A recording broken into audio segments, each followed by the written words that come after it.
সরওয়ারে দু আলম নবী যখন শুনলেন মায়ের কথার কোনো গুরুত্ব নাই, হাদিসে আসছে আল্লাহর রাসূল বিলালকে ডাক দিয়ে বলে, বিলাল রে, আয় বাবা, আয় বিলাল, যা লাকড়ি লয় আয়। বিলাল রে লাকড়ি লয় আয়। আলকামার মায়ের সামনে আলকামারে লাকড়ি দিয়া পোড়ায়া দিব। যখন আল্লাহর নবী এই কথা বিলাল রে বলছে, আলকামার মা তো মাই হয়, মায়ের কলিজায় লাইগা গেছে। তখন সঙ্গে সঙ্গে বিলালকে ডাক দিয়ে বলে, আয় বিলাল, থাম, লাকড়ি আনিস না, আল্লাহর রাসূলের সাথে আমার কিছু কথা আছে। সরওয়ারে দু আলম নবীকে ডাক দিয়ে বলে, আলকামার মা, ওগো সরকার, লাকড়ি আনার জন্য বললেন না, আমি মা, আমার চোখের সামনে কলিজার টুকরা সন্তানটারে পোড়ায় দিবে। না না না, আমি মা তো সহ্য করতে পারবো না। কেন পোড়াবেন? আল্লাহর রাসূল বলেন, আয় আলকামার মা, যদি আপনি মাফ না করেন, সন্তানটারে তো আল্লাহ তাআলা জাহান্নামের আগুন দিয়ে পোড়াবে। কারণ জবান দিয়ে তো কালেমা বের হয় না, মায়ের সাথে অসৎ আচার করার কারণে আল্লাহ জাহান্নামের আগুন দিবেন। কাজেই আমি রাসূলও তার লাকড়ি দিয়া দুনিয়ার থেকে পোড়াইতে চাচ্ছি। আলকামার মা বলে, সরওয়ারে দু আলম নবী গো, ওগো সরকার, পয়গম্বর, আমি মায়ের সামনে আমার কলিজার টুকরা সন্তানটারে আগুন দিয়া পুরাইবেন? সরকার গো, আমার এটা ভালো লাগবে না। পয়গম্বর, আমি আমার কলিজার টুকরা সন্তানটারে মাফ করে দিলাম, তবু আমার সন্তানটারে লাকড়ি দিয়া পোড়ায়েন না। আল্লাহর রাসূল বলেন, বিলাল রে, যা যা যা, এবার গিয়া দেখ আলকামার জবানে কি বের হয়। বিলাল, সরকারে দু আলম নবী যখন বিলালকে নির্দেশ দিয়েছে, বিলাল যা যা, আলকামার জবানের দিকে তাকা, দেখ আলকামার জবান দিয়ে কালেমা বের হয়নি। সরওয়ারে দু আলম নবীর নির্দেশ পায়া বিলাল দৌড়ায় গেছে। বিলাল দাঁড়াইতে বিলাল যখন আলকামার কাছে চলে গেছে, দেখে যে আলকামা জোরে জোরে কালেমা তাইয়্যিবা পাঠ করতেছে, লা ইলাহা ইল্লাল্লাহু মুহাম্মাদুর রাসূলুল্লাহ সাল্লাল্লাহু আলাইহি ওয়াসাল্লাম। মুহতারাম হাজিরিন, হাদিসের রওয়ায়াত দ্বারা কি বুঝলেন? যে মায়ের খেদমত, মা যদি সন্তানের উপর নারাজ হয়ে যায়, তাহলে সন্তানের মৃত্যুর সময় কালেমা নসিব হবে না। আর যদি মা সন্তানের উপর রাজি হয়ে যায়, তাহলে সন্তানকে আল্লাহ তাআলা তার বাকি যে গুনাহগুলো আছে মায়ের দোয়ার বদলতে আল্লাহ তাআলা ক্ষমা করে দেবেন। সুবহানাল্লাহ। মুহতারাম হাজিরিন, মায়ের আলোচনা করতে গেলে আরো ঘন্টা দুইটা আলোচনা করতে পারবো। আপনারা জানেন, পৃথিবীতে আল্লাহ পাক, আল্লাহর এমন একজন গোলাম আল্লাহ পাক পাঠাইছেন, জানেন তার নাম প্রসিদ্ধ আর একটা ওয়াকিয়া বলে আমি ইতি টানবো বেশি, কারণ 12টা বেজে গেছে, আপনাদেরকার সময় বেশি, আপনাদের কাছ থেকেও সময় নেব না, আমিও সময় দেব না। এই প্রসিদ্ধ ওয়াকিয়া হচ্ছে, আপনারা জানেন ওয়াইসুল কারনী নামক রাসূলের একজন প্রেমিক ছিলেন, জানেননি? হ্যাঁ, কিতাবের ভিতর আসছে যে রাসূলের কেমন প্রেমিক। শুনছেন যে আল্লাহর রাসূল যুদ্ধে গিয়া কাফেররা দান মোবারক শহীদ করছে রাসূল। এখন ওয়াইসুল কারনীর কানে যখন পৌঁছে গেছে যে রাসূলের দাঁত মোবারক শহীদ হয়েছে, ওয়াইসুল কারনী চিন্তা করলেন, আমার রাসূলের দাঁত মোবারক শহীদ হয়েছে, কোন দাঁতটা পড়ে গেছে? উনি কি করলেন, কোন দাঁত পড়ে গেছে উনি তো আর জানেন না, দূরের মানুষ তো। উনি কি করলেন, সব দাঁতগুলো তিনি খুলে ফেলেছেন। আল্লাহু আকবার। প্রেম কি! এই ওয়াইসুল কারনী রাসূল আকরাম সাল্লাল্লাহু আলাইহি ওয়াসাল্লামের জামানার লোক। তিনি চিঠি দিলেন রাসূলের কাছে, ওগো সরকার, মনটা ছুটে গেছে গা মদিনার দিকে, আপনার চেহারা মোবারক দেখে ধন্য হয় সাহাবীর খাতার নামটা বসাইতে চাই। সরকার গো, যদি একটু অনুমতি দিতেন আমি আপনার কাছে চলে আসতাম। মন যার মানে না। আল্লাহর রাসূল ওয়াইসুল কারনীর সাথে এটাও লিখে দিলেন, সরকার গো, মন তো মানে না, মন তো ছুটে গেছে আপনারে দেখার লাগা, কিন্তু আমার বৃদ্ধা মাটা যে আমার যাইতে দেন। আমার মা খালি বলে, বাজান তুমি গেলে আমার অসুবিধা হবে, তুমি যাও। কি করি? আমি কি আমার মাকে রাখি আপনার কাছে চলে আসব? আপনার অনুমতি পাইলে আমি আমার মায়ের তোয়াক্কা করব না, আমি সরাসরি আপনার কাছে চলে যাব। সরওয়ার দো আলম নবী তো শিশু বয়সী তো মা হারাইছেন, জোরে বলেন ঠিক কিনা? নজরে দেখে নেই আমার রাসূল বাবার চেহারাটা কেমন। গর্বে আসা মাত্রই আল্লাহ পাক বাপটারে নিয়ে গেছে।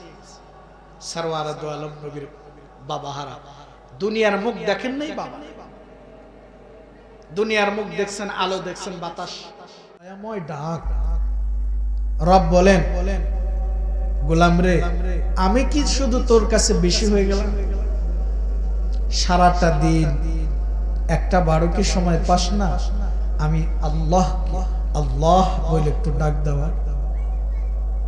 অথচ আমি আল্লাহ তোরে চোখ দিলাম, আমি আল্লাহ তোরে বানাইলাম, আমি আল্লাহ তোরে হাত দিছি, আমি আল্লাহ তোরে পা দিলাম, আমি আল্লাহ তোরে ব্রেন দিলাম, মা বাবাকে চেনার শক্তি দিলাম, পৃথিবীর সব কিছু ভালো মন্দ বোঝার শক্তিটাও তো আমি আল্লাহ দিয়েছি। আমি আল্লাহ জবান দিছি।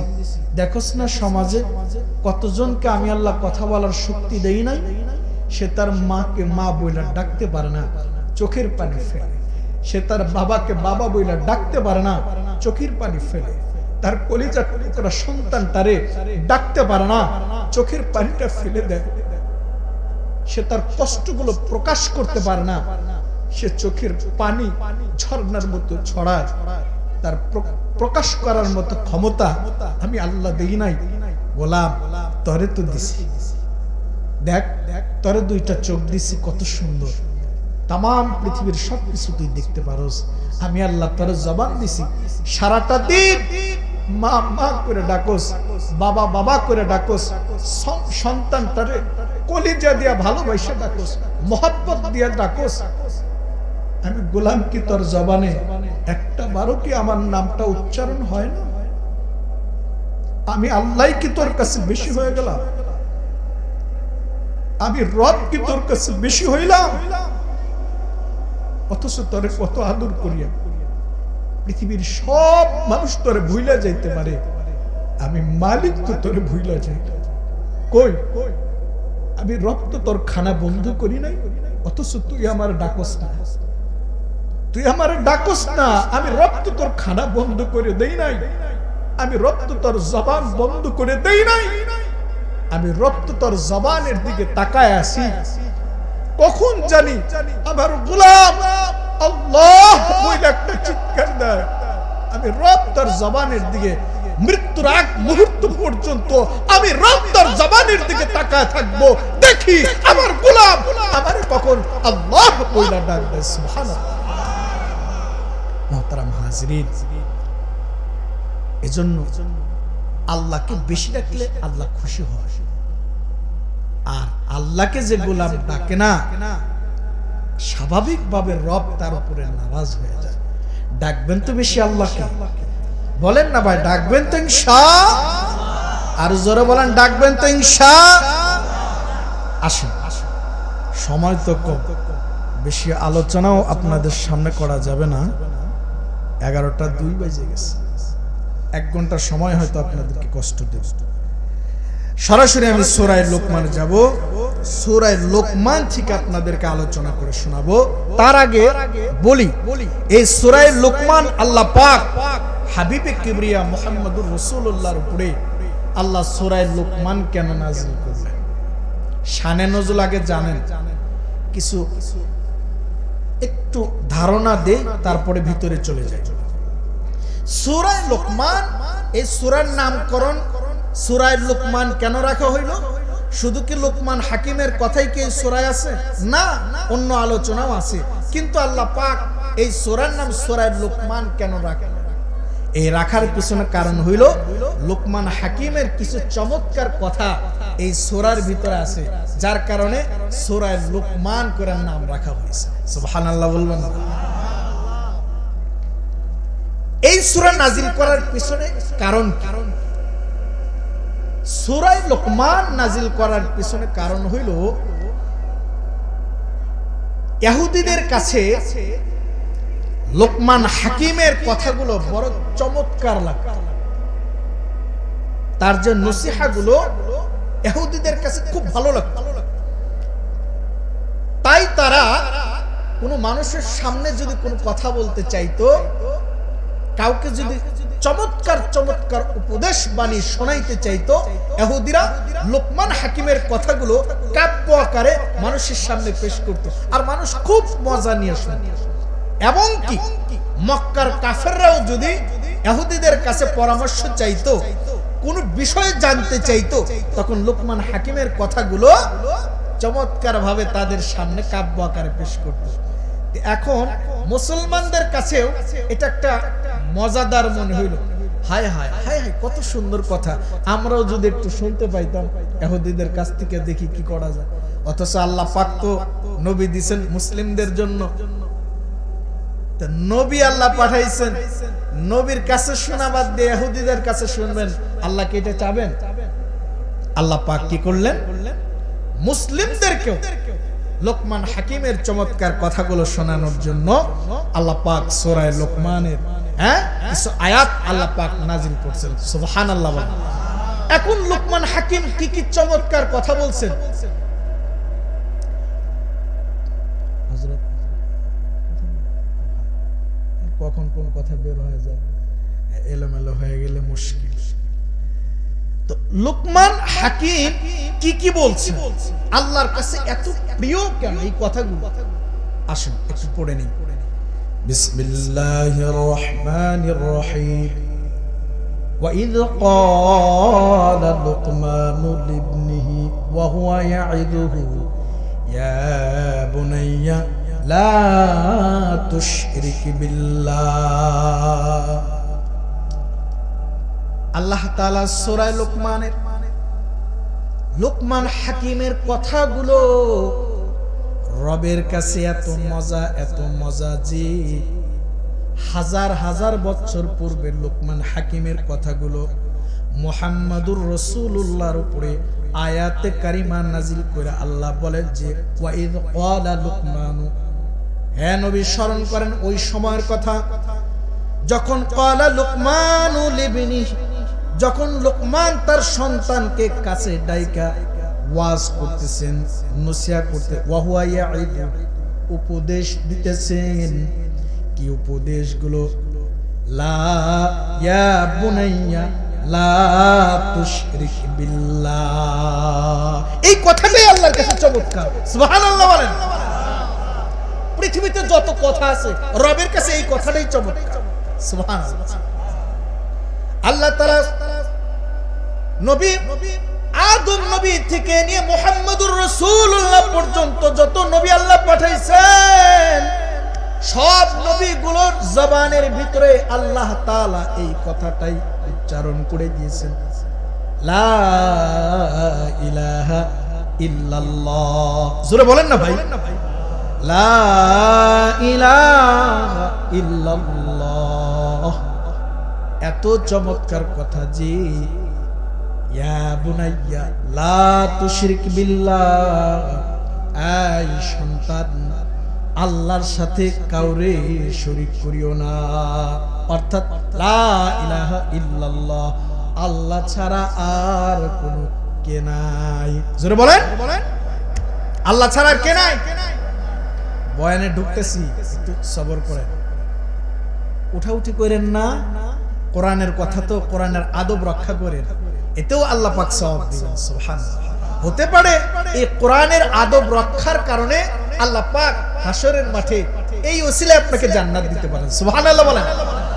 পৃথিবীতে যত কিতাব, যত কথা, যত মানুষ, যা কিছু আছে, কোরআনের সুপারিশের চাইতে বড় সুপারিশ নবীরাও করতে পারবে না। যদি কোনো গোলামের বিরুদ্ধে আল্লাহর কোরআন দ্বারা যায়, খোদার কসম নবীরা পর্যন্ত ওই উম্মতকে আল্লাহর কাছ থেকে ছাড়াইতে পারবে কোনদিন। হাদিসে আসছে কোরআনের পাওয়ার এমন। আর কোরআন যদি কারোর জন্য সুপারিশ করে, আলহামদুলিল্লাহ, ওই গোলামটাকে আল্লাহ পাক বিনা হিসেবে জানবে। কাজেই কোরআনের প্রেমিক যারা আছেন, উঠাউঠি করবেন না, চমৎকার কিছু কথা বলার চেষ্টা করব, রব যদি আমাকে তৌফিক দান করেন ইনশাআল্লাহ। তাহলে লুকমান হাকিম কি বললেন? লা তুশরিক বিল্লাহ, এই গোলাম, এই সন্তান, আল্লাহর সাথে কাউরে শরীক করিও না। ইন্না শিরকা লাযুলমুন আযীম, নিশ্চয় শিরকের চাইতে বড় অন্যায়, বড় পাপ পৃথিবীতে আর কিছু নেই। এটাই হলো মূল কথা। ঈমানের মূল ঘাঁটি হলো এটা। জোর বলেন ঠিক কিনা? আচ্ছা, এইটা যদি এলোমেলো হয়ে যায়, মানুষটা কি আর মুসলমান থাকবে? চিল্লায় বলেন না, থাকবে? এই যে গত কয়েকদিন আগে নাম হলো আবুল সরকার, ওলামা একরাম খুব আলোচনা করতেছেন। আপনারা জানেন এগুলো ভাইরাল হয়ে গেছে। নাম তো আবুল সরকার, এখনকার আবুল আছে না আবাল হয়েছে? কথা কয় না। আবুল থেকে কি হয়েছে? জোরে কোন? আবাল। আবাল আবাল আবাল মানে কি? গ্রাম্য ভাষা আবাল বললে কি বলে বোঝায়? জ্ঞানী, জ্ঞানী বোঝায়। আবাল মানে কি? পাগল বোঝায়। আবাল। আবুল থেকে কি হয়েছে? আবুল হেকাম থেকে যেরকম আবু জাহেল হয়েছে। আবু জাহেল নাম কিন্তু আবু জাহেল না, নাম ছিল আবুল হেকাম, মানে জ্ঞানীর পিতা। এত জ্ঞান ছিল, মারাত্মক জ্ঞানী। মক্কার সমস্ত মুশরিকদের লিডার হলো আবুল হেকাম। জ্ঞানের পিতা যাকে বলা হইতো কোরআন নাজিলের আগে। এরপরে যখন আল্লাহর রাসূল সরওয়ারে দো আলম নবী মুহাম্মদুর রাসূলুল্লাহ সাল্লাল্লাহু আলাইহি ওয়াসাল্লাম নবুয়াতি প্রকাশ করলেন যে আমাকে নবী মানো আর আল্লাহকে আল্লাহ এক আল্লাহ বলে ডাকো, তখন আবু জাহেল চিন্তা করলো, যাই না শুনে কিন্তু বদমাশি করতেছে। যদি এতিম মুহাম্মদ, এই এতিম ছেলেটার কথা মতো যদি আমি লা ইলাহা ইল্লাল্লাহ আল্লাহকে এক মানি, আর এই একটা বাচ্চা ছেলেরে যদি আমার মতো একজন জ্ঞানী মানুষ যদি ওর পিছনে পড়ে যায়, তাইলে তো মক্কার লোকেরা আমার থুথু নিক্ষেপ করবো, নিজের লিডারগিরিও চলে যাইব, আবার তার কাছে মাথা নত করা লাগতো।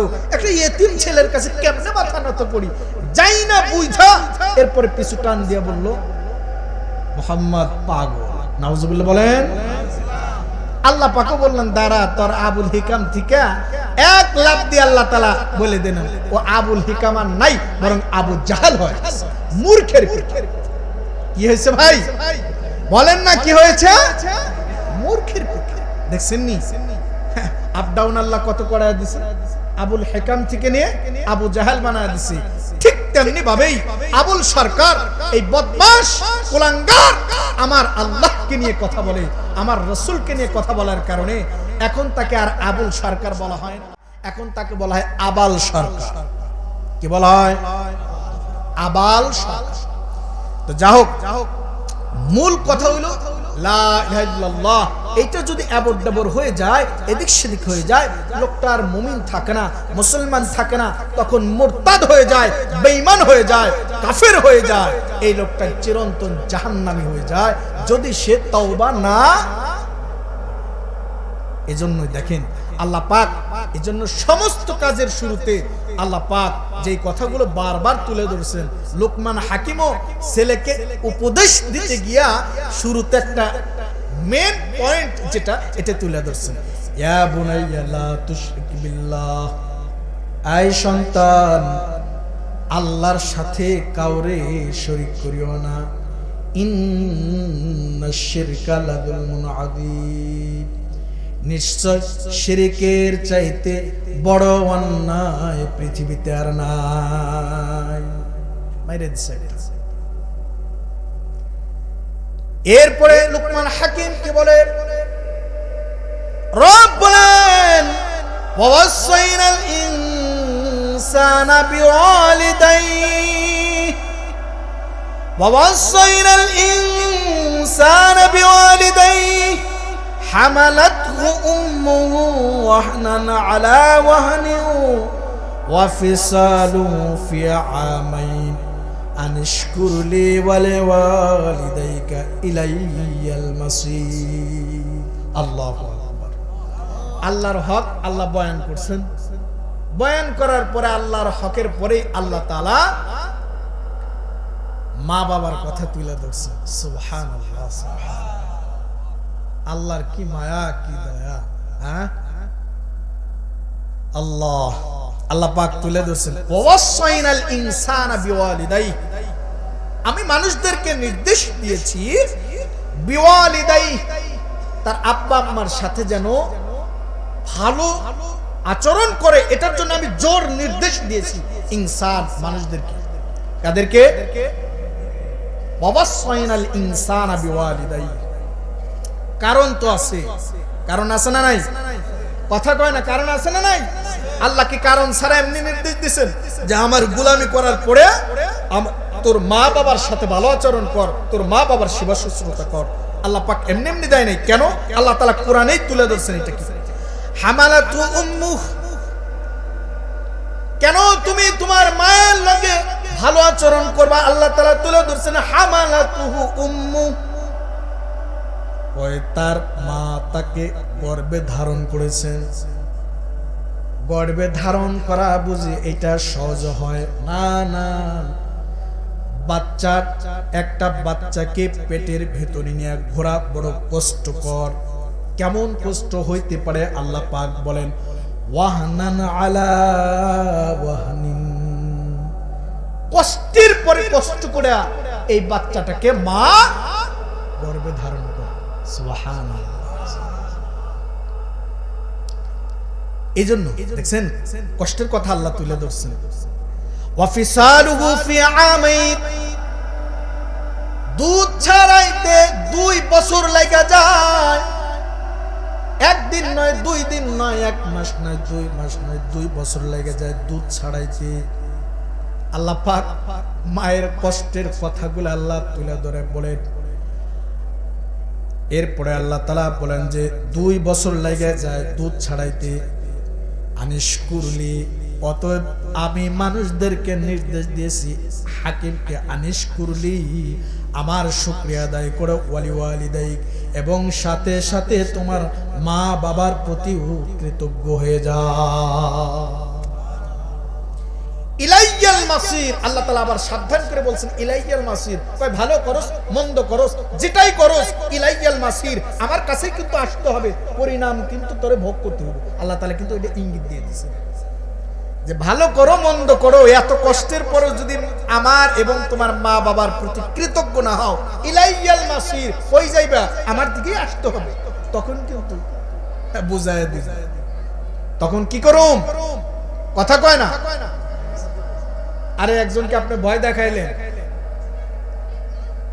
পামনি তোর সন্ধ্যাবেলা, লোকটাও যদি ওইরকম হয়, ধরেন কথায় কথায় আপনার এই এলাকা একজন চেয়ারম্যান একজন সাধারণ লোকের সাথে তর্ক লাগছে, বলছে তুই এই এই এই করিস, লোকটা করে নাই, তো চেয়ারম্যান সাহেব বলে গেল পামনি তোর সন্ধ্যাবেলা।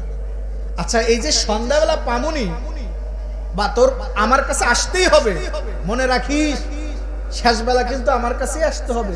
আচ্ছা, এই কথাটার ইঙ্গিত কি বহন করে? কথা কয় না। খুব ভালো, খুব ভালো। গেলে আপনারা তো অনেক আদর আপ্যায়ন করাবেন, মিষ্টি দিবেন, গরু বস্তু দিয়ে ভাত দিবেন। হ্যাঁ, চেয়ারম্যান সাহেব বলে গেল এই কাজ করবি, কাজ করলে ভালো, না করলেও আরো ভালো, তবে আমার কাছেই আসতে হবে, বুঝিস? কিন্তু ইঙ্গিতটা মাইরা দিছে। যিনি বিবেক মান বুঝমান, তার কি আর চেয়ারম্যানের কথা না মাইনে পারবে? আল্লাহ পাক ইঙ্গিত দিয়ে দিছে ইলাইয়াল মাসির। বাপ মায় কষ্ট করছে, তোরে লালন পালন করলো, সেই বাপ মার সাথে কেমন আচরণ করবি, ভালো না খারাপ, ইলাইয়াল মাসির, আমার কাছে কিন্তু আসতে হবে। শেষ কঠিন একটা ব্যাপার। মুহতারাম হাজরিন, আজকাল সমাজের বাস্তব চিত্রগুলা এমন হয়ে গেছে, মারাত্মক, খুবই মারাত্মক। মা বাবা বুঝে হয়ে গেছে, মনে হয় কথাটা বেশি করে ফেলবে, মা বাবা সন্তানের কাছে বোঝা হয়ে গেছে, আর শ্বশুর শাশুড়ি সন্তানের কাছে বড্ড প্রিয় হয়ে গেছে। কথা কয় না। জামাই শ্বশুর বাড়ি গেলে মাসে যায় একবার, পোলা বিরিয়ানি দামি দামি সব খাবার আয়োজন করে, এজন্য শ্বশুর শাশুড়ি ভালো। আর আব্বা আম্মা যে দিতে পারে না, তাদের যে কষ্ট, তারা যে কষ্ট করে সন্তানটারে বড় বানাইছে, এটা সন্তান বুঝতে চায় না। আল্লাহ নেককার সন্তানের জন্য দোয়া করা, এই জন্যই দোয়া করা নেককার সন্তান। কারণ একটা নেককার সন্তান যদি করে ঘরে জন্ম নেয়, আল্লাহর কসম করে বলি, খোদার কসম করে বলছি, ওই আব্বা আম্মা কোনোদিনও বৃদ্ধাশ্রমে যাবে না। ওই আব্বা আম্মা কখনোই দরজাটা বন্ধ করে দিয়া আল্লাহর কাছে বদদুয়ার হাতটা বাড়ায় দিবে না কোনোদিন। চিল্লায় বলেন ঠিক কিনা? আর যদি নেককার সন্তান না হয়, এজন্য নেককার সন্তানের জন্য দোয়া করা। আল্লাহ পাক দোয়া কোরআনুল কারীমে শিখিয়ে দিয়েছেন, রব্বানা হাব লানা মিন আজওয়াজিনা ওয়া যুররিয়াতিনা কুররাতা আ'য়ুনিন ওয়াজআলনা লিল মুত্তাকিনা ইমামা। আল্লাহ শিখিয়ে দিয়েছেন নেককার সন্তান নেক বিবির জন্য চাও, নেককার সন্তান এবং নেক বিবি চাও। আল্লাহ শিখিয়ে দিয়েছেন নেককার সন্তান যদি কোন ঘরে হয়, সন্তান কোনোদিন বলবে না আমার মাটারে আমার ঘর থেকে বের করে দেয়। কোন নেককার সন্তান বলবে না যে আমার বাবাটাকে আমি আবার ভ্যান বাবায় খাওয়াই, আমার বাবা ভ্যান চালক, ভ্যানই বাইতে বাইতে জিন্দেগি শেষ করে দিক। না না না, যদি নেককার সন্তান হয় তাইলে ওই সন্তান বলবে যে দেহে এক ফোঁটা রক্ত থাকাকালীন আমার বাবা আমার মারে আমি কষ্ট দিব না। আমার উস্তাদ নেক সন্তানের একটা ওয়াকিয়া বয়ান করছেন, সৌদি আরবে বাস্তব কথা বলতে, যেটা সমাজে ঘটে। নেককার সন্তান হইলে কি ফজিলত শুনবেন ইনশাআল্লাহ, শুনবেন। আমি বাস্তব কিছু কথা আপনাদের সামনে তুলে ধরব। সৌদি আরবে আর রিয়াদ একটা পত্রিকায় এক বিচারক একটা চমৎকার একটা ওয়াকিয়া লেখা দিয়েছে, তিনি বয়ান করছেন, ওইটা লিখে ছাপায় দিয়েছে। বিচারক বলে, এমন একটা ঘটনার সম্মুখীন আমি হয়েছি যেটা আমি বাস্তব, আমি তার বাস্তব সাক্ষী, আমি কেঁদেছি এবং আমার সাথে হাজারো মানুষ এই ওয়াকিয়া এই ঘটনার দেখে কাঁদছে। কি সৌদি আরবে ছোট ভাই বড় ভাইয়ের ব্যাপারে মামলা দায়ের করছেন আদালতে। ছোট ভাই বড় ভাইয়ের ব্যাপারে কি করছেন? মামলা দায়ের করছেন আদালতে। চিন্তা করেন কি মামলা দায়ের?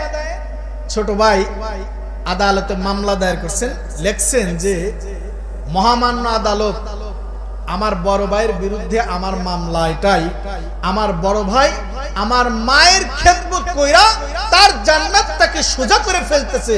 আমি ছোট ভাই, আমার শক্তিও আছে, টাকাও আছে, দেহে বল সব কিছু আছে, কিন্তু আমার বড় ভাই আমার মাকে আমার ঘরে দেয় না।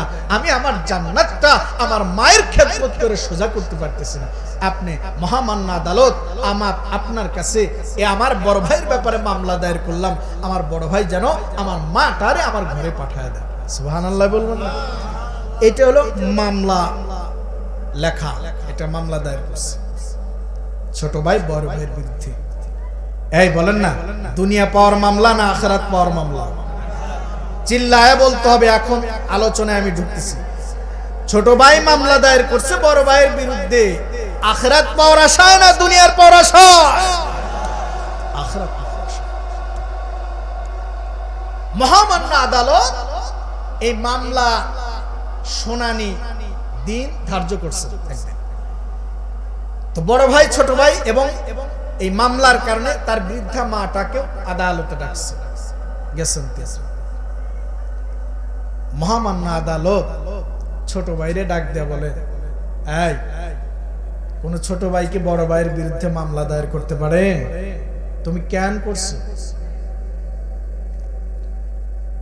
ছোট ভাই বলে, মহামান্য আদালত, আমি আমার বড় ভাইয়ের ব্যাপারে মামলা দায়ের করছি এজন্য যে মহামান্য আদালত আমার বড় ভাইটারে এজন্য আমি মামলা দায়ের করেছি। আমার বড় ভাই আমার জনম দুকুনি মায়ের সেবা কইরা নিজের জান্নাতটা সোজা করে ফেলতেছি। আমি আমার মায়ের খেদমত করতে চাই, আমিও জান্নাত কামাই করতে চাই। আমার বড় ভাই যেন আমার জান্নাত কামাইয়ের সুযোগটা আমারে কইরা দেয়। আল্লাহু আকবার। মহামান্য আদালত এই বলো বলো তো তোমার মায়ের আর কোন সম্পদ আছেনি? ছোট ভাই বলে না না, আমার মায়ের এরকম কোন সম্পদ নাই, শুধু একটা স্বর্ণের আংটি আছে। মহামান্য আদালত আমি তো আখিরাত পাওয়ার আশায় এজন্য আমি মামলা দায়ের করেছি। দুনিয়ার কোনো টাকা পয়সা অর্জন করার জন্য আমি মামলা দায়ের করি নাই। আমি আমার মায়ের খেদমত করতে চাই, আমার মা যেন আমার ঘরে চইলা যায়। মহামান্য আদালত বড় বাইরে কাট করে দাঁড় করে বলে, এই গোলাম, কেন তুমি তোমার মাটারে কেন তুমি তোমার ছোট ভাইয়ের ঘরে দাও না? তোমার ছোট ভাই যে মামলা দায়ের করেছে, তুমি তোমার অসুস্থ বদন নিয়ে কেন তুমি তোমার মায়ের খেদমত করো? তুমি তোমার মাটারে কেন তুমি ছোট ভাইয়ের ঘরে দাও না? মহামান্য আদালতকে বড় ভাই বলে, মহামান্য আদালত আমি আমার ছোট ভাইয়ের ঘরে আমার মাটারে দেই না জন্য আমার ছোট ভাই আমার বৃদ্ধা মাটারে যদি আমার ছোট ভাইয়ের ঘরে দেই, আমার ছোট ভাই খেদমত করতে গিয়া হয়তো আমার মাটারে কষ্ট দিয়ে ফেলবে। কারণ আমার মা মাঝে মাঝে বিছানায় পেশাব করে দেয়, আর বিছানায় পেশাব করা, এই পেশাবটা পায়খানাটা সাফ করা এটা আমার অভ্যাস হয়ে গেছে। আমি অসুস্থ মানুষ হওয়ার পরেও আমার ছোট ভাইয়ের ঘরে আবার মাটারে এজন্য দেই না। খেদমত করতে গিয়া যদি আমার মাটারে কষ্ট দিয়ে ফেলে, আমার মা যদি বদদুয়ার হাতটা বাড়ায় দেয়, আমার ছোট ভাই তো কষ্ট পাবে। আল্লাহর আদালতে আসামি হয়ে কাঠ করায় দাঁড়া যাবে। আমি বড় ভাইটা মাইনা নিতে পারবো না। এজন্য আমি আমার ছোট ভাইটারে আমার মায়ের খেদমতের দায়িত্ব আমি দিই না। আল্লাহু আকবার। বড় ভাইয়ের চিন্তা করছেন, বড় ভাই ছোট ভাইয়ের প্রতি কি মায়া, কি দয়া। মহামান্য আদালত এজন্য আমি আমার মাটারে আমার ছোট ভাইয়ের ঘরে আমি এজন্য দেই না। আমার মা যেন বৃদ্ধা মা, আমার মা যেন কষ্ট না পায়। মহামান্য আদালত এজন্য আমি দেই না। এবার মহামান্য আদালত বিচারক সাহেব মামলার ফাইনাল ডিসিশন দেওয়ার জন্য বৃদ্ধা মাটারেও কাঠগড়ায় দাঁড় করায় দিছি। কাঠগড়ায় দাঁড় করায় দেয়া বলে, এই মা, এই যে তোমার কলিজার টুকরা দুইটা সন্তান, তোমার খেদমত করার জন্য দুইটা সন্তানই দাঁড়ায় গেছে। মা গো বলো না, বলো যে কোন একটা সন্তানের নামটা বলো গো মা, আমি ওই নামটাই লিখে দিব, যেন ওই সন্তানের ঘরে যান। দুই সন্তান তো একসাথে মায়ের খেদমত করতে পারবে না, এক সন্তানের ঘরেই থাকতে হবে। মা রে, একটা সন্তানের নাম উল্লেখ করেন গো মা, ওই যেই সন্তানের নামটা উল্লেখ করবেন ওই সন্তানের নামটাই লিখে দিব।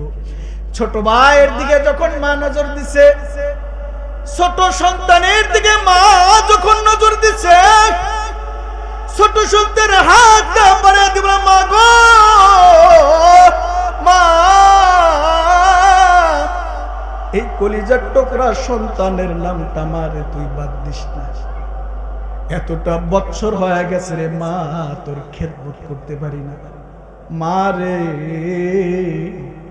আমিও তোর খেদমত করে জান্নাতটা কামাই করে নিতে চাই।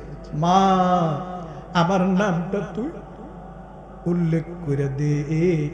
মহামান্য আদালত যেন আমার নামটা, তোর নামটা যেন মা রে মা, আমি অধমের কাছে যেন লিখে দেয়। আমার নামটা বল। এবার যখন মা বড় সন্তানের দিকে নজর দিছে, বড় সন্তানও দেখে জার জার জার জার করে চোখের পানি ফেলতেছে। কি যে কান্না! বড় সন্তান অসুস্থ বদন নিয়ে দাঁড়াইতে পারে না, বড় সন্তানও অসুস্থ শরীর নিয়ে মায়ের দিকে হাত বাড়ায় দিছে। ও মা, মারে সারাটা জীবন তোর খেদমত করে আসছি রে মা, আজকের এই জনসম্মুখে মারে আবার তুই লজ্জিত করিস না। অসুস্থ বদন নিয়েও তোর একটা সন্তানের নাম তো লিখে দিতে চাই। মা চোখের পানি ছেড়ে দিয়ে বলে, মহামান্য আদালত, আমার স্বামী মারা গেছে, আমার সন্তানগুলোকে বাচ্চা রেখা আমি মা ঘরে মানুষের ঘরে কাজ কইরা কইরা আমার সন্তান দুইটারে লালন পালন করেছি। আমার সন্তান দুইটাই এমন বুজুর্গ, এমন নেককার যে আমি মায়ের সামান্যতম কষ্ট বরদাস্ত করতে পারে না। খিদমতে মা দরফিদার সুবহশা তাকে বাসি দর্দ আলম নে কোনা। খিদমতে মা দরফিদার কুম বখতিয়ার, খিদমতে মা দরফিদার কুম ইখতিয়ার, তাকে বাসি দর্দ আলম বখতিয়ার। মা বলে, মহামান আদালত, এই দুইটা সন্তানই আমার হেরাত টুকরা সন্তান। দুনিয়ার মানুষের সামনে আমার একটা সন্তানের নাম বইলা অন্য সন্তানটারে বেজ্জতি করতে চাই না। আমি আমার দুইটা সন্তানকে কোন সন্তানটা বাদ দিবার, কোন সন্তানটা মাহরুম হয়ে যাবে, আমি মায়ের করে যাই সহ্য হবে না। আমার দুইটা সন্তানই নেককার পরহেজগার, আপনি যার নামটা লেখা দিবেন আমি সেই ঘরে চলে যাব। মহামান্য আদালত লিখে দিছে, ছোট ভাইয়ের নামটা লিখে দিছে। কেন লিখে দিছে? কারণ ছোট ভাই হলো বয়সে অল্প, টাকা পয়সার মালিক হয়ে গেছে, এজন্য মহামান্য আদালত ছোট ভাইয়ের নামটা লিখে দিছে।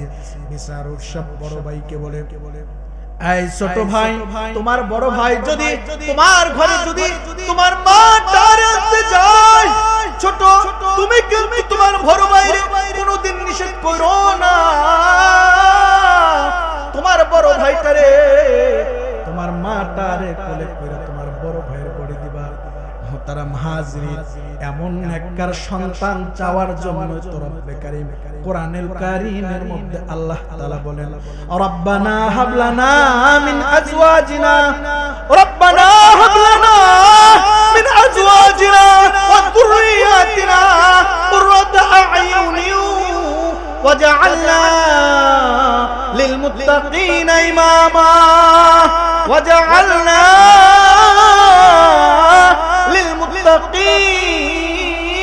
للمتقين إماما خدمت ما درفدر সুবহশা তাকে বাসি দর্দ আলম নে কোনা। খেদমত কইরা কোন গোলাম আজ পর্যন্ত পৃথিবীর জমিনে গরিব হয় নাই। জোরে বলেন ঠিক কিনা? আব্বা আম্মার খেদমত করে কেউ নিচে চলে গেছে এরকম নজির আছে? দেখাইতে পারবেন? বর্তমান তো ভিন্ন চিত্র। ছেলেরা যদি আব্বা আম্মার সম্পদ থাকে তাইলে খেদমত করার জন্য প্রতিযোগিতা লাগে। জোরে বলেন ঠিক কিনা? কেন? ওই যে আব্বা আম্মার সম্পদ আছে, যদি কলা কৌশল অবলম্বন কইরা মাটারে যদি কাছে লইয়া সুন্দর করে একটা টিপ নিতে পারে, সব সম্পদ নিয়ে এরকম নজির আছে না নাই? আপনাদের এলাকায় এরকম ভালো লোক নাই, এরকম লোক নাই আমাদের এলাকায়। সত্যি আমাদের এলাকায় আমার চোখে দেখার কথা, বাস্তব আমাদের এলাকায়। মুহতারাম হাজিরিন, সন্তানগুলো আখিরাত পাবার আশা মায়ের খেদমত করার জন্য প্রতিযোগিতা মামলা দায়ের করছে। আর আমাদের সমাজের মামলাগুলো হয় এমন যে মহামান্য আদালত আমার বড় ভাই আমার মাটারে ফুসলায়া ফাসলায়া সব জমিগুলো লিখে দিয়েছে। মহামান্য আদালত আপনার কাছে আমার বড় ভাইয়ের বিরুদ্ধে মামলা দায়ের করলাম, আমার সম্পদগুলো যেন আমার বড় ভাই বুঝায় চিল্লায় বলেন ঠিক কিনা? মিথ্যে বললাম? যে মায়ের খেদমত করলে রাসূলুল্লাহ বলেন আল জান্নাতু তাহতা আকদামিল উম্মাহাত, রাওয়াহুল মুসলিম, মুসলিম শরীফের হাদিস। আল্লাহর রাসূল আরেকটা হাদিসে বলছেন আল্লাহু আকবার, রিজার রাব্বি ফি রিজাল ওয়ালিদ, কয় বাবার খুশির মধ্যে আল্লাহ খুশি। সুবহানাল্লাহ বলবেন না? আর বাবার অসন্তুষ্টির মধ্যে আল্লাহর আরে মা তো মাই, সন্তানের জন্য মা কি না করে বলেন? সন্তান যদি সমাজের মধ্যে যদি বেয়াদব হয়, এরও দায়ভার কি আব্বা আম্মার চলে যায়। যারা বলেন ঠিক কিনা? সন্তান কোথায় কাকে মাইরা আসছে, বিচার শালিনী বসে গেছে, ওখানে কেউ সন্তানের গায়ে যেন আসর না লাগে, সন্তানের গায়ে যেন একটা বেতার আঘাত না লাগে, সেজন্য বাবা যদি বাইচা থাকে, বাবা গিয়ে যার সাথে অপরাধ করছে, ছোট হোক, থাপ্পড়ে যার তার পা অথবা হাতটা ধরায়, বাবা তোমার সাথে হয়তো আমার সন্তান রাব ব্যবহার করেছে, অন্যায় করেছে, আমি বাপ হয়ে সন্তানের পক্ষ থেকে তোমার কাছে মাপ চাই। এই হলো বাবা। মা তো মা, আর মা তো বিশাল। বলবো শুনবেন? যাবেন না তো? মা কেমন বিশাল মনের অধিকারী হয়। এক সন্তান, এই বাংলাদেশের কথা বলছি, এক সন্তান, মা জনম দুঃখিনী মা, বাবা নাই, মায়ের সাথে আচরণ ভালোই করতেছে, কিন্তু বিয়ে শাদীর পরে হঠাৎ করে বিবির কথা শুনে শুনে মায়ের সাথে রাত ব্যবহার আরম্ভ করছে। খারাপ ব্যবহার, একদিন দুই দিন কথার মাধ্যমে চলে, বকাঝকা চলে, মাকে খুব বকাঝকা দেয়, মারে না। কিন্তু হঠাৎ একদিন বিবি রাতের বেলা স্বামী যখন কাজ করে কর্ম করে আসছে, মাথা তো এমনি গরম থাকে স্বাভাবিক, আরো যখন রাতের বেলা যখন বিবির সাথে শুয়েছে, কি এর ঘুম শুরু করে দিয়েছে পিন দেওয়া। এমন পিন মারছে রে ভাই, সন্তান তার স্থির থাকতে পারে নাই, মনে করছে আমার বিবি হয়তো ফেরেশতা, আমার মাটা হয়তো জঘন্য খারাপ, সন্তানের স্থির থাকতে পারে নাই, বিবির কথা মতো লাঠি, একটা চওড়া লাঠি নিয়ে মাকে ঘুমের ঘরে আঘাত শুরু করেছে। আল্লাহ, অবাস্তব বলতেছি মনে হয়, পত্র পত্রিকায় দেখেন না, সন্তান হয়ে মাকে জবাই করছে। মিথ্যে বললাম? সন্তান হয়ে বাবারে জবাই করছে। এই সন্তান চওড়া লাঠি নিয়ে মাকে আঘাত করা, কোনো কথা নাই, আঘাত, পিঠের ভিতরে দাগ, দুই এক আঙ্গুল দুই আঙ্গুল পরিমাণ দাগ বসাচ্ছে।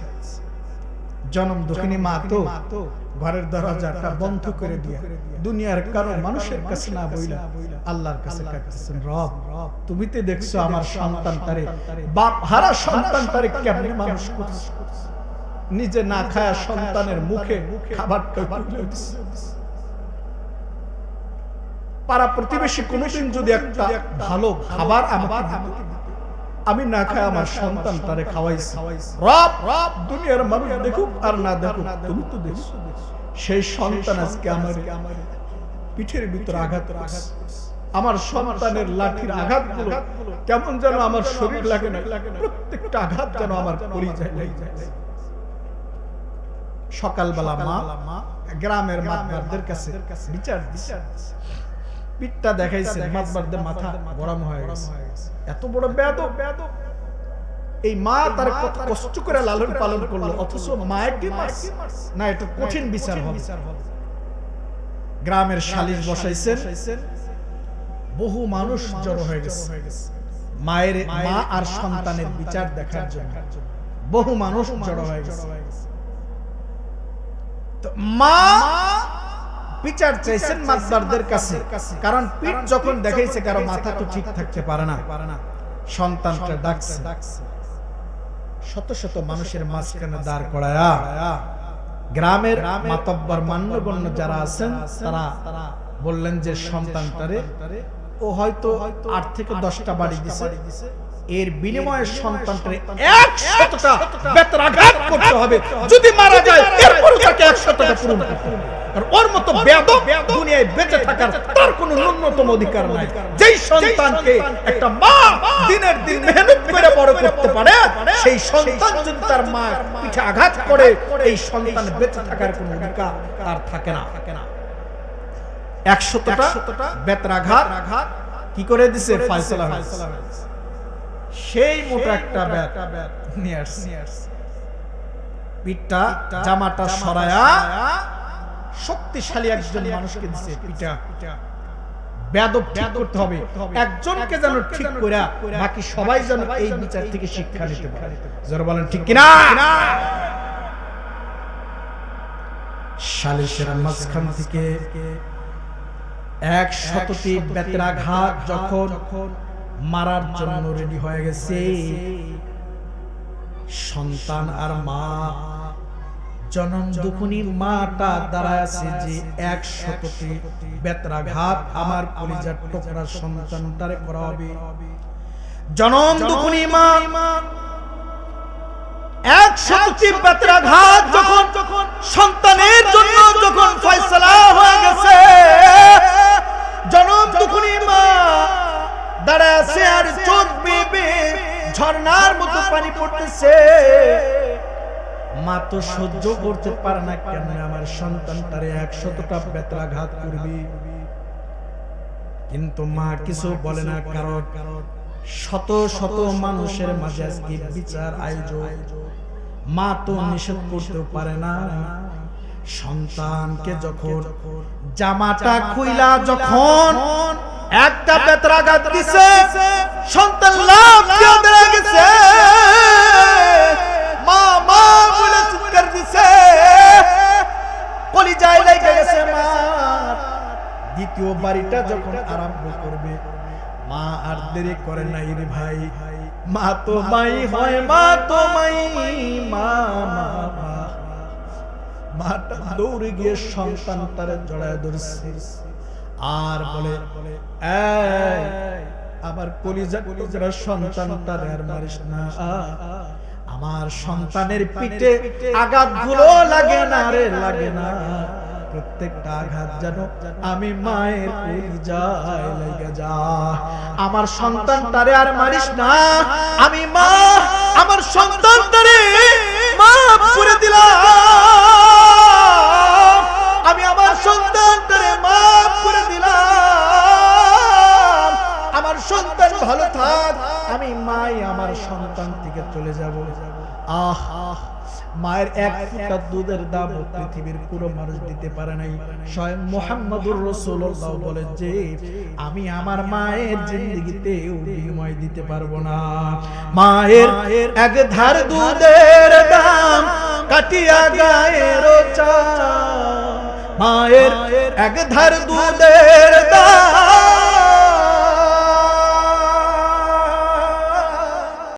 মায়ের এক ধার দুধের দাম কাটিয়া গায়ের চাম, পাপোশ বানাইলেও ঋণ শোধ হবে না। এমন দরদি ভাবে কেউ হবে না মা। চিল্লায় বলেন ঠিক কিনা? মায়ের বিনিময় দেওয়া সম্ভব? যেটা বলেন না ভাই, সম্ভব। আল্লাহর নিয়ামতের যেরকম বিনিময় জিন্দেগিতে দিতে পারবেন না, শুধু কোটি কোটি বছর যদি আপনাকে হায়াত দেওয়া হয়, ইবাদত করতে করতে যদি জিন্দেগি শেষ করে ফেলান, খানা পেনা সব কিছু বাদ দিয়ে আল্লাহ শুধু আপনার ইবাদতের তৌফিক দিল, 1-2 বছর নয়, ধরেন কোটি কোটি বছর দিচ্ছে, কয়েক কোটি বছর দিচ্ছে, এরপরও আল্লাহ পাকের নিয়ামতের শুকরিয়া আদায় করে শেষ করতে পারবেন? ঠিক দ্বিতীয় হলো মুহাম্মদুর রাসূলুল্লাহ সাল্লাল্লাহু মুহাম্মদুর রাসূলুল্লাহ সাল্লাল্লাহু আলাইহি সাল্লামের অবদান যে উম্মতের উপরে আছেন, এই অবদানের বিনিময় একটা উম্মত জিন্দেগি ভর রাসূলুল্লাহর যদি উপর দরুদ পড়ে আর সুন্নতের উপর আমল করে যায়, তারপরেও বিনিময় হবে। তৃতীয় হলো জনম দুঃখিনী মা বাবার, এই তাদের যে কষ্ট, তাদের যে পরিশ্রম, তাদের যে মহব্বত, এর বিনিময় কোন সন্তান দিতে পারবে? আর রাসূল দিতে পারেনি, আপনি আমি কে? বুঝাইতে পারলাম? মুহতারাম হাজরিন, এজন্য রাসূল আকরাম সাল্লাল্লাহু আলাইহি ওয়াসাল্লাম, বুখারী মুসলিম শরীফের হাদিস, আল্লাহ রাসূল সাল্লাল্লাহু আলাইহি ওয়াসাল্লাম এজন্যই বলছেন, রিজা রাব্বি ফি রিজাল ওয়ালিদ ফি রিজাল ওয়ালিদ। আল্লাহ রাসূল বলেন যে আল্লাহর সন্তুষ্ট যদি বাবা খুশি হয়। সুবহানাল্লাহ বলেন। এটা বাবার কি, বাবার যে একটা পাওয়ার, বাবার যে একটা সম্মানের জায়গা, আল্লাহর রাসূল এটা তুলে ধরছেন। আর অন্য মুসলিম শরীফের আরেকটা হাদিসে আল্লাহর রাসূল আলাদাভাবে মায়ের কথা তুলে ধরছেন, আল জান্নাতু তাহতা আকদামিল উম্মাহাত, মায়ের পায়ের নিচেই সন্তানের জান্নাত। অর্থ কি, আপনি কি মায়ের পা খুদে খুদে জান্নাত নেবেন নাকি খেদমত করে? জোরে বলেন। খেদমত করে জান্নাত কামাই করতে হবে। মুহতারাম হাজরিন, আরে মা যদি অসন্তুষ্ট হয়, মরণের সময় সন্তানের কালেমা নসিব হবে। আর মা যদি খুশি হয়, হাসতে হাসতে সন্তানটা কালেমা পড়তে পড়তে আল্লাহর তরি জান্নাত কামাই করতে করতে রবের কাছে চলে যাবে। সুবহানাল্লাহ। পরিচিত ওয়াকিয়া হাদিসে আসছে, উলামায়ে কেরাম আছেন, আপনারা জানেন আলকামা রাদিয়াল্লাহু তাআলা আনহু আল্লাহর নবীর একজন সাহাবী, প্রিয় সাহাবী। মরণের সময়, মৃত্যুর সাকারাত চলতেছে, মরণের সময় ঘনে আসছে, দুনিয়া থেকে বিদায় হবেন। সাহাবায়ে কেরাম হযরত বিলাল হাবশী রাদিয়াল্লাহু তাআলা আয়েশা কাছে আয়েশা আলকামার কাছে আয়েশা কালেমার তালকিন দেয়। আলকামার জবান বন্ধ, কোনো কালেমা বের হয় না, শুধু চোখ বেয়ে বেয়ে পানি পড়তেছে। হাদিসে আসছে, তো চোখ বেয়ে বেয়ে শুধু ঝর্ণার মতো পানি পড়তেছে, কোনো কিছু বলতে পারতেছে না। জবান আল্লাহ বন্ধ করেছে। কে বন্ধ করছে? চিল্লায়া বলেন, কে বন্ধ করেছে? কেন বন্ধ করেছে? আল্লাহ কেন আলকামার জবান বন্ধ করে দিলেন? রাসূল আকরাম সাল্লাল্লাহু আলাইহি সাল্লাম বিলাল হাবশী রাদিয়াল্লাহু তাআলা আনহু আল্লাহর রাসূলের কাছে গেছেন। ওগো সরকার, আপনার সাহাবী আলকামার তো মুখ দিয়ে কালেমা বের হয় না, বহু চেষ্টা চালাইলাম, কোনোভাবেই কি কালেমা বের হচ্ছে না। ওগো নবী, আপনি জীবিত থাকাকালীন আপনার একজন কলিজার টুকরা সাহাবী বেঈমান হয়ে মারা যাবে, আপনি নবী সহ্য করবেন কেমন? সরকার গো, একটা পদ্ধতি বলেন না, কি করলে আলকামার জবান দিয়ে এই মৃত্যুর সময় কালেমা বের হয়ে যাবে? সরওয়ারে দু আলম নবী বললেন, বিলাল রে, আলকামার কি মা বাবা বেঁচে আছে, অথবা দুজনই আছে নাকি যে কোনো একজন আছে? বিলাল হাবশী রাদিয়াল্লাহু তাআলা আনহু বললেন, ওগো সরকার, আলকামার মা বেঁচে আছে, বাবা নাই। কয় তাইলে আলকামার মারে গিয়া সংবাদ দাও। হাদিসে যেভাবে আসছে ওইভাবেই বলতেছে যে আলকামার মারে গিয়া সংবাদ দাও, আমি নবী কি তার কাছে যাব নাকি সে আমার কাছে আসবে?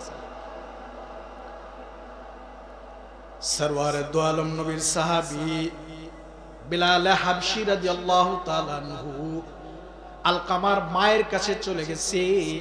আলকামার মারে ডাক দিয়া বলে, আয় আলকামার মা, আল্লাহর নবী সংবাদ দিয়েছেন আল্লাহর রাসূল কি আপনার কাছে আসবে নাকি আপনি তার কাছে যাবেন? আলকামার মা বলে, ওগো বিলাল, এইটা কেমন কথা হইতে পারে?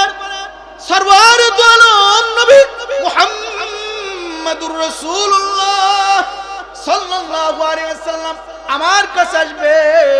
না না না, এটা হইতে পারে না। বরং আমি বয়সের ভারে যদিও হাঁটতে না পারি, কিন্তু লাঠির উপরে ভর দিয়া দিয়া সরওয়ারে দু আলম নবী মুহাম্মদুর রাসূলুল্লাহর কাছে আমি যাব। আলকামার মাটা চলে গেছে।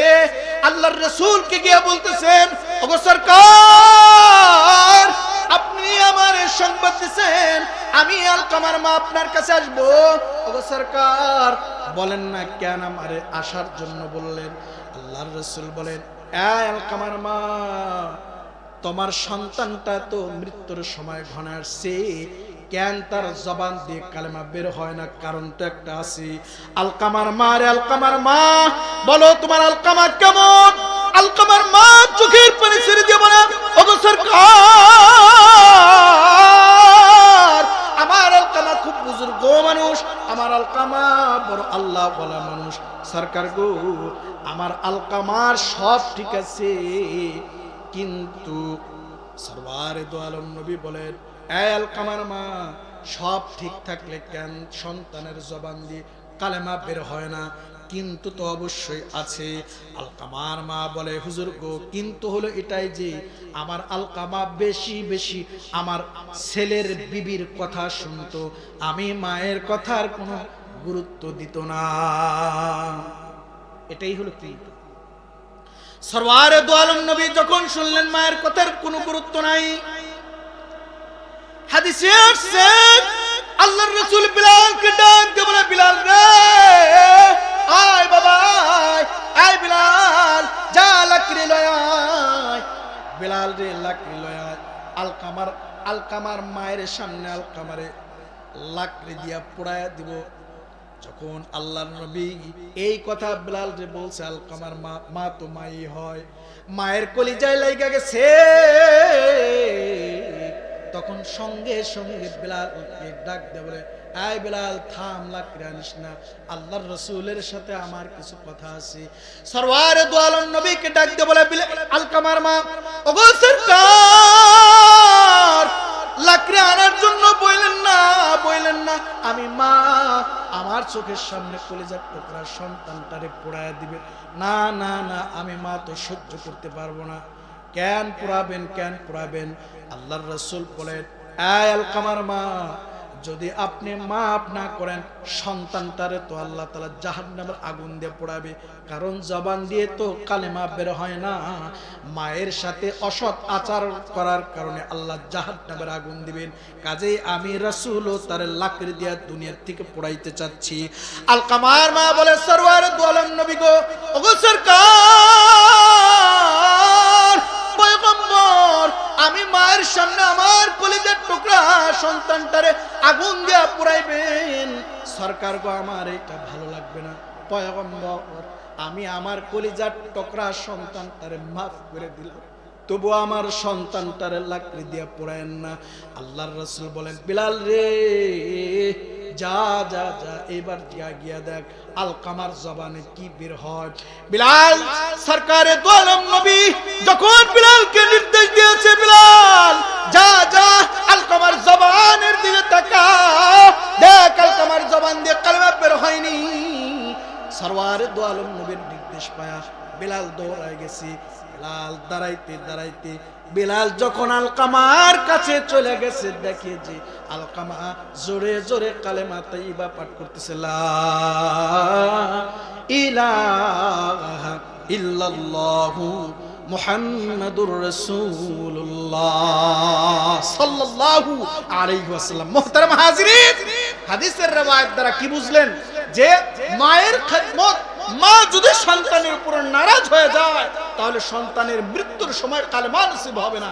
আর যদি মা সন্তানের উপর রাজি হয়ে যায়, তাহলে সন্তানকে আল্লাহ তাআলা তার বাকি যে গুনাহগুলো আছে মায়ের দোয়ার বদলতে আল্লাহ তাআলা ক্ষমা করে দেবেন। সুবহানাল্লাহ। মুহতারাম হাজিরিন, মায়ের আলোচনা করতে গেলে আরো ঘন্টা দুইটা আলোচনা করতে পারবো। আপনারা জানেন, পৃথিবীতে আল্লাহ পাক, আল্লাহর এমন একজন গোলাম আল্লাহ পাক পাঠাইছেন, জানেন তার নাম প্রসিদ্ধ আর একটা ওয়াকিয়া বলে আমি ইতি টানবো বেশি, কারণ 12টা বেজে গেছে, আপনাদেরকার সময় বেশি, আপনাদের কাছ থেকেও সময় নেব না, আমিও সময় দেব না। এই প্রসিদ্ধ ওয়াকিয়া হচ্ছে, আপনারা জানেন ওয়াইসুল কারনী নামক রাসূলের একজন প্রেমিক ছিলেন, জানেননি? হ্যাঁ, কিতাবের ভিতর আসছে যে রাসূলের কেমন প্রেমিক। শুনছেন যে আল্লাহর রাসূল যুদ্ধে গিয়া কাফেররা দান মোবারক শহীদ করছে রাসূল। এখন ওয়াইসুল কারনীর কানে যখন পৌঁছে গেছে যে রাসূলের দাঁত মোবারক শহীদ হয়েছে, ওয়াইসুল কারনী চিন্তা করলেন, আমার রাসূলের দাঁত মোবারক শহীদ হয়েছে, কোন দাঁতটা পড়ে গেছে? উনি কি করলেন, কোন দাঁত পড়ে গেছে উনি তো আর জানেন না, দূরের মানুষ তো। উনি কি করলেন, সব দাঁতগুলো তিনি খুলে খুলে ফেলেছেন। আল্লাহু আকবার। প্রেম কি! এই ওয়াইসুল কারনী রাসূল আকরাম সাল্লাল্লাহু আলাইহি ওয়াসাল্লামের জামানার লোক। তিনি চিঠি দিলেন রাসূলের কাছে, ওগো সরকার, মনটা ছুটে গেছে গা মদিনার দিকে, আপনার চেহারা মোবারক দেখে ধন্য হয় সাহাবীর খাতার নামটা বসাইতে চাই। সরকার গো, যদি একটু অনুমতি দিতেন আমি আপনার কাছে চলে আসতাম। মন যার মানে না। আল্লাহর রাসূল ওয়াইসুল কারনির সাথে এটাও লিখে দিলেন, সরকার গো মন তো মানে না, মন তো ছুটে গেছে আপনারে দেখার লেগে, কিন্তু আমার বৃদ্ধা মাটা যে আমার যাইতে দেন। আমার মা খালি বলে বাজান তুমি গেলে আমার অসুবিধা হবে, তুমি যাও। কি করি, আমি কি আমার মাকে রাখি আপনার কাছে চলে আসব? আপনার অনুমতি পাইলে আমি আমার মায়ের তোয়াক্কা করব না, আমি সরাসরি আপনার কাছে চলে যাব। সরওয়ার দু আলম নবী তো শিশু বয়সেই তো মা হারাইছেন, জোরে বলেন ঠিক কিনা?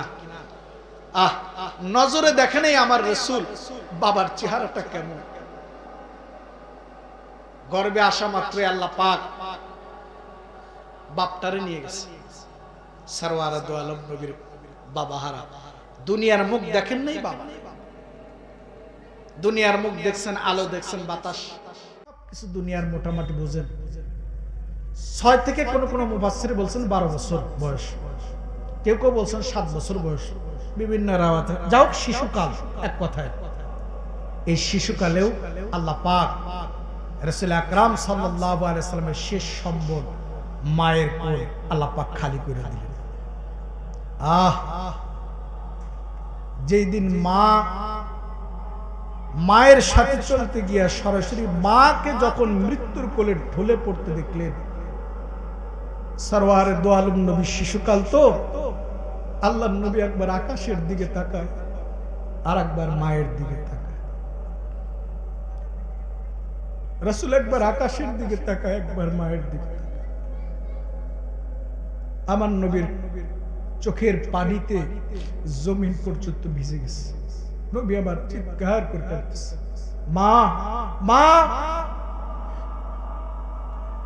বাবার চেহারা তো কোনোদিন দেখি নাই,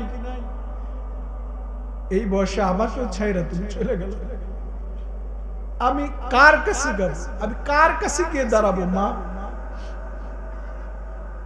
মায়ের চেহারাটা ধরে আল্লাহর রাসূল এমন কাঁদা আরম্ভ করছে, সিরাতের কিতাবের ভিতরে আসছে রাসূলের কান্না দেখে যেন আসমান কাঁদে, রাসূলের কাঁদা দেখে গাছগুলো যেন, বৃক্ষরাজি, পশু পাখি সবগুলো যেন কান্না আরম্ভ করে দিয়েছে।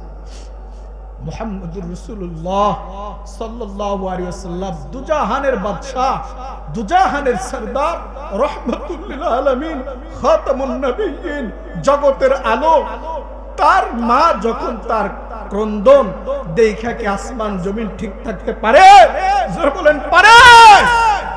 সরওয়ারে দু আলম নবীও মা হারাইছে।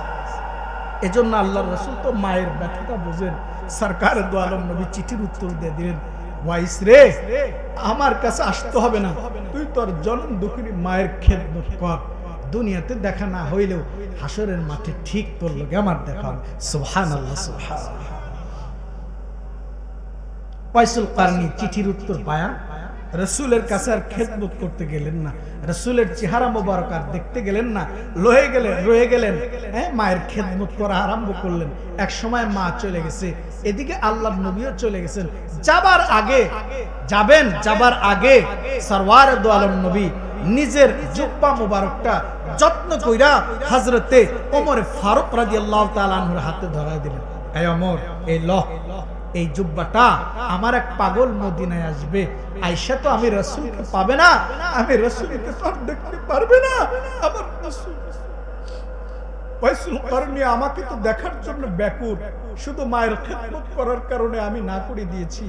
ও তো আসবে মদিনায়, আমি রাসূলকে দেখার জন্য, আমি নবীকে দেখতে পারবে না, তবে আমি রাসূলের এই জুব্বা মুবারকটা হাদিয়া দিলাম আমার ওয়াইসরে, বলিস আমি নবীর পক্ষ থেকে তার উপঢকন দিয়ে গেছে, আমি রাসূল চলে গেছি, তুই শান্ত হয়ে যাস। সুবহানাল্লাহ, সুবহানাল্লাহ। আর ওমর, আল্লাহর রাসূল বলেন, ওমর রে, ওয়াইসুল কারনী এমন একজন ব্যক্তি, শুধু মায়ের খেদমত করার কারণে এমন একজন পাওয়ারফুল গোলাম হয়ে গেছে, দোয়া করতে দেরি আল্লাহ তাআলা কবুল করতে দেরি। সুবহানাল্লাহ। চিন্তা করেন, ওমরের মতো মানুষকে আল্লাহর রাসূল বলেন, ওমর ওয়াইসুল কারনীর কাছ থেকে বরকতের জন্য দোয়া নিয়ে। সুবহানাল্লাহ বলবেন না? সরওয়ার দু আলম নবী জুব্বাটা ধরা দিছে ওমর, আবার জুব্বাটা ওয়াইসুল কারনী নামক পাগলটারে হাদিয়া দিবি আর নিজের বরকতের জন্য দোয়া লইবি। এমন একজন মানুষ, ওমরের মতো মানুষ রাসূলের সাহাবী, যার ব্যাপারে রাসূল বলেন লাউ কানা বাদি নাবিয়ান লাকানা উমর, আমার পর যদি আল্লাহ কাউরে দুনিয়াতে নবী হিসাবে কাউরে পাঠাইতেন উম্মতের লাইগা, তাইলে আর কেউ নয়, আর কেউ নয়, ওমর রে আল্লাহ তাআলা নবী বানায়া আল্লাহ পাঠাইতেন। সুবহানাল্লাহ। এমন একজন পাওয়ারফুল লোককে আল্লাহর রাসূল বলেন ওয়াইসুল কারনির কাছ থেকে বরকতের জন্য দোয়া নেন। চিন্তা করেন, ওমর হইল সাহাবী, ওয়াইসুল কারনি তো রাসূলের সাহাবী না। সাহাবী হওয়ার পরেও ওয়াইসুল কারনির মতো লোকের কাছে বরকতের জন্য দোয়া চায়। চিন্তা করেন কেন? দোয়া করার জন্য, মা বাবার দোয়া করার জন্য আল্লাহ তাআলা শিখায়া দিবেন কি, রব্বির হামহুমা কামা রব্বায়ানি সগীরা। আল্লাহ তাআলা সূরা বনী ইসরাঈলের মধ্যে আব্বা আম্মার সম্মান তুলে ধরছেন। ওয়া কাযা রাব্বুকা আল্লা তা'বুদু ইল্লা ইয়াহু ওয়া বিল ওয়ালিদাইনি ইহসানা। রব কোরআনের বিভিন্ন জায়গায় নিজের গোলামি করার পর আল্লাহ তাআলা মা বাবার গোলামি করার জন্য অর্ডার করেছেন। মুহতারাম হাজরিন, এজন্য এই ভরা মজলিসে যারা আছেন এবং পর্দার আড়ালের যে সকল আমার প্রাণপ্রিয় মা বোনেরা যারা বয়ানগুলো শুনতেছেন বা শুনেছেন, দয়া করে আপনাদের হাতেও ধরবো, পায়ে ধরবো, আব্বা আম্মা যদি কেউ বেঁচে থাকে আজকের পর থেকে মা বাবার সাথে খারাপ আচরণ করবেন না ইনশাআল্লাহ। চিল্লায়া বলেন করবেন? কারা কারা মা বাবার সাথে ভালো আচরণ করবেন হাত তুলে দেখান। লিল্লাহি তাকবীর, জোরে লিল্লাহি তাকবীর। আর যাদের আব্বা আম্মা নাই তারা আব্বা আম্মার জন্য বেশি বেশি করে দোয়া করবেন। আল্লাহর ঘর, এই ঘরে বেশি বেশি দান করবেন। এই যে আপনারা এখানে বসে আছেন, আলহামদুলিল্লাহ দিলটা ভরে গেছে ভাই, অনেকগুলো মানুষ হাজির হয়ে গেছে। জানি না এই অধমের কথাগুলো আপনাদের দিলে লাগলো কিনা। যদি লাইগা যায়, যদি কথাগুলো বোঝার থাকে, আমল করার থাকে, আমল করবেন তো ইনশাআল্লাহ। আর যদি এই কথার মাঝে ছেড়ে ছুটে যায়, তাহলে আপনার এই কথাগুলো ছাড় দিয়ে যেগুলো আমল করার সেগুলো আমল করবেন ইনশাআল্লাহ। আল্লাহর ঘরে এখানে এই যে বড় বিশাল বড় প্যান্ডেল করেছেন, আয়োজন করেছেন, আমার এক ভাই মাওলানা আতিকুর রহমান ভাই যথেষ্ট আপনাদেরকে কষ্ট দিয়ে গেছেন, চাইছেন। আমি আর কি চাবো, তবে আপনাদের কাছে একেবারেই